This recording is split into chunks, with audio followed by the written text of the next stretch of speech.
핀셋 공약이라고 하는데요. 고통을 받는 사람들의 그 애로를 그래도 우리나라에 예를 들면 10만 명, 20만 명, 탈모는 한 1000만 명 된다는데 그런 사람들에게 집중하는 그런 공약은 굉장히 필요하고 정치가 내 삶에 도움이 되고 내 삶에 직접 영향을 미치구나라고 하는 거를 좀 느낄 수 있게 하는 그런 계기가 됐다고 저는 생각합니다. 저는 제가 그 약을 먹고 있어요. 지지해야 되겠네, 이제는. 찬성이십니까? 아니 근데 이제 이런 거죠. 건강보험 재정을 거의 파탄을 내놨어요. 그래서 세금에서도 메꾸고 건강보험료도 계속 오르고 그런데 지금 이 이재명 후보가 이 대통령 돼 보겠다고 건강보험 생각도 하지 않고 지금 그렇게 막 하고 있거든요. 그러면 이제는 이재명 후보의 행보도 함께 살펴보겠습니다. 지금 굉장히 화제가 되고 있는 부분이 탈모 공약입니다.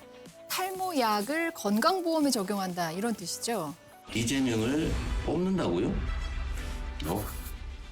이재명은 힘든 겁니다. 앞으로 제대로 심는다 이재명. 나의 머리를 위해.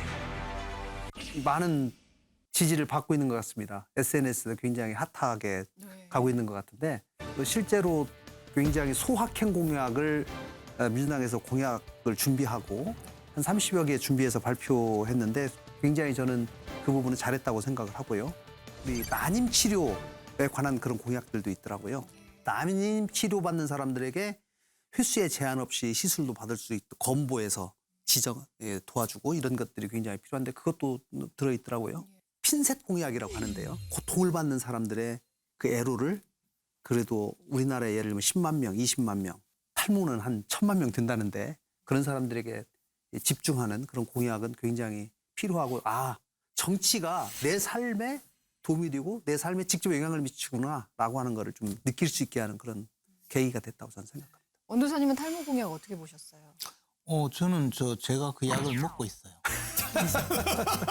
지지해야 되겠네, 이제는. 찬성이십니까? 아니 근데 이제 이런 거죠. 이재명 후보가 대장동에서 나라 돈을 다 떨어먹더니 이제 건강보험도 완전히 파탄을 내려고 작정을 했구나 그런 생각이 들죠. 이게 이제 건강보험이라는 것은 우리가 이제 돈이 없어서 치료를 못 받는 상황은 국가적으로 막자라고 해서 건강보험이 그 시작이 되는 거거든요.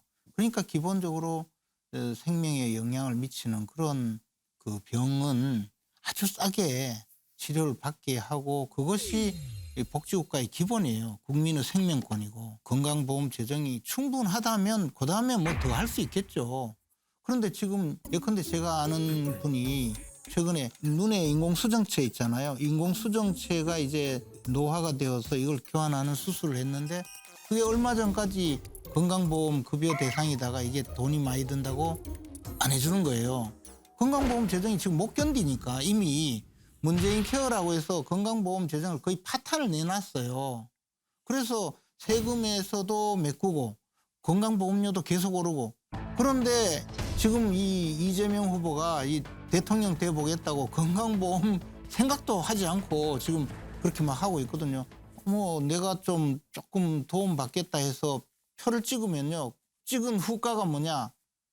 도움 받는 것보다 훨씬 많은 이제 건보료 폭탄이 올 뿐만 아니고 건강보험 자체가 마비되는 거죠. 이것은 보험제도 전체를 마비시키려는 발상이에요. 탈모약 그 1년에 건보 재정으로 만약에 이제 일부 커버하게 되면 대충 건보 재정 얼마 정도 들어가요? 천억이라고 주장하는데 이제 장담하는데요. 네. 그 5배는 더 들어갈 겁니다. 어림없는 5배 된다?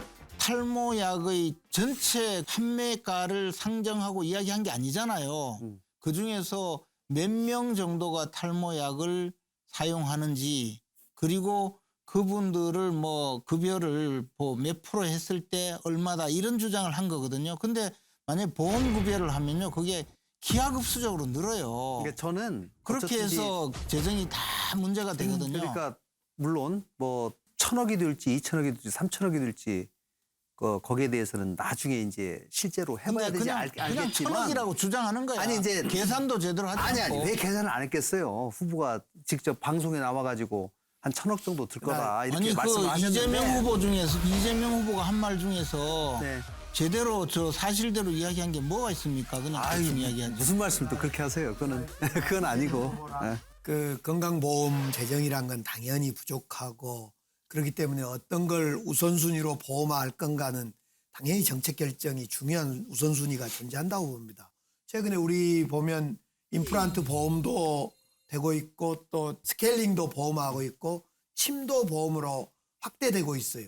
무한대로 이제 보험으로 확대해서 지금 보험화돼 있는 것이 한 60, 70%밖에 안 되는데 이걸 100%까지 해야 됩니다. 이 탈모 치료와 관련된 보험을 할 거냐 말 거냐보다 국민들이 내가 아프다 그런 거예요. 탈모 여성 48%가 탈모라 그러네요. 저도 깜짝 놀랐는데 여성들은 엄청난 스트레스 우울증으로 간다는 거예요. 그래서 국민들이 어디 아프다 그러면 그래 어디 아프냐 어떻게 할까 라고 하는 것이 정치의 태도이다. 그런 거에 대해서 정치가 핀셋 공약, 실생활 공약을 던졌고 그거에 대해서 국민들이 반응하고 있다는 데 저는 엄청난 박수를 보내고 싶은 거예요. 저는 그 대선 때 공약은 저는 믿지 않아요. 90년간 속아왔기 때문에 뭐 한다고 맨날 그러더라고요. 근데 뭐 아주 간단하게도 청와대 옮기겠다. 광화문으로. 그 몇 년 전에 문재인 후보가 하셨잖아요. 그죠? 그것도 뭐 간단해 보이는데 그것도 안 하시더라고요. 그래서 저는 공약은 전혀 믿지 않고요. 지금 건강보험에 관해서는 이제 실질적으로 말씀드리자면 실손보험의 문제가 올해 이제 대두됐잖아요. 많이 올랐잖아요. 그러니까 지금 국민들의 입장으로 보자면 건강보험으로 부족하기 때문에 실손보험을 돈을 많이 내고 지금 들고 있는 거예요. 엄청나게 많이. 그럼 이거를 어떻게 해결해 줘야죠, 국가가. 근데 이거에 관해서 국가는 뭐 실손보험이 손해가 심하니까 올려줄 수밖에 없다. 이런 입장이에요, 지금. 그러니까 국민의 입장으로는 지금 그런 거를 얘기할 때가 아니고 건강보험과 실손보험 어떻게 조정해갖고 내가 조금 더 돈을 덜 내고 혜택을 많이 받을 수 있는지 이런 거에 관해서 좀 얘기해달라는 거죠. 제가 보기에 이런 것이 이제 대선다운 이제 그 정책 논의인데 뭐 그냥 그 감각적으로 영상을 찍어서 그 탈모를 해결해 주겠다. 저는 이런 거는 국민 모독이라고 생각합니다.